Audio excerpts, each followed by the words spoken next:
মাগুরার শিশু আসিয়া ধর্ষণের ঘটনায় গ্রেপ্তার প্রধান আসামি হিটু শেখের ডিএনএ টেস্টে ধর্ষণের সংশ্লিষ্টতার প্রমাণ মিলেছে। বিষয়টি নিশ্চিত করেছেন খুলনা রেঞ্জের ডিআইজি রেজাউল হক। এ বিষয়ে আরো জানাতে খুলনা ডিআইজি অফিসের সামনে থেকে যুক্ত হচ্ছেন সহকর্মী নূর ইসলাম রকি। তদন্ত কার্যক্রমের সবশেষ পরিস্থিতি জানাবেন।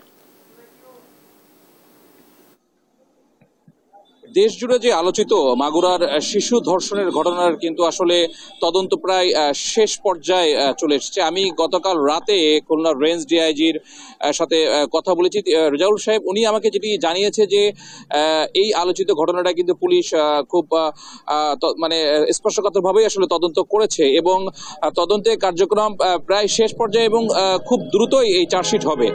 এর বাইরে একটি নির্ভরযোগ্য সূত্র আমাদেরকে যেটি জানিয়েছে যে মাগুরার এই ঘটনায় কিন্তু 4 জনকে আসামি করে যে মামলা হয়েছিল এবং 4 জনই কিন্তু আটক আছে এবং এর ভিতর যে শিশু ধর্ষিত হয়েছিল সেই শিশুর বোনের যে শ্বশুর তার আসলে ডিএনএ টেস্টের রিপোর্ট কিন্তু ধর্ষণের সাথে আসলে সম্পৃক্ততা পাওয়া গিয়েছে বলে প্রাথমিকভাবে কিন্তু আসলে জানা গিয়েছে এবং খুব দ্রুতই কিন্তু এই বিষয়টি আসলে সুরাহা হবে বলে জানিয়েছে পুলিশের একাধিক কর্মকর্তা।